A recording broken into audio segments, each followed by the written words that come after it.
एक ही साइज़ के रेज़र किस तरीके से लगाते हैं, नीचे से लेके ऊपर तक सीढ़ी के स्टेप बिल्कुल एक जैसे आने चाहिए।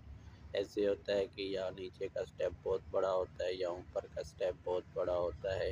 इसका क्या करेंगे हम, इसकी हम पemash ले लेंगे ऊपर से और इसकी कैलकुलेशन निकाल लेंगे कि सीढ़ी का एक स्टेप कितना बन रहा है, 5 इंच का या 6 इंच का या 7 इंच का। फिर उसको इस तरीके से हम निशान लगा लेंगे कि नीचे से हमारा स्टेप कहाँ कहाँ तक आ रहा है। इस तरह से लगाने में आसानी हो जाती है और आइडिया हो जाता है कि स्टेप हमारा कहाँ पे आ रहा है और आखिरी स्टेप हमारा जाके कहाँ पे ख़त्म होगा और नीचे वाला कहाँ से ख़त्म होगा।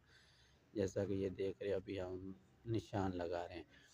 इसी ही निशान पे फिर हम जब स्टेप लगाना शुरू करेंगे, स्टेप लगाएंगे तो इन निशानों से हमें आसानी हो जाती है कि हमारी सीढ़ी बिल्कुल सही चढ़ रही है और एंड में जाके बिल्कुल बराबर ख़त्म होगी और ये आखिरी छत पे उसके बराबर हम इसका निशान लगा लेंगे। और फिर ये टॉप को जो है, टॉप पे जो स्टेप लगाएंगे उसकी इस तरह से भी लंबाई कर लेंगे कि हमें ये सीढ़ी शुरू कहाँ से करनी है।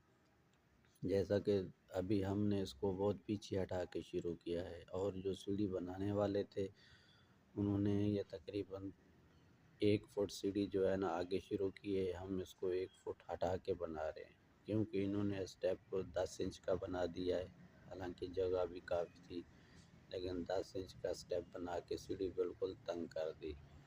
अभी हम इसको थोड़ा बढ़ाएंगे ताकि ये स्टेप जो है 11 इंच का बन जाए, तो इसलिए हम इसको पीछे हटा के सीढ़ी बना रहे हैं ताकि सीढ़ी थोड़ी अच्छी बन जाए।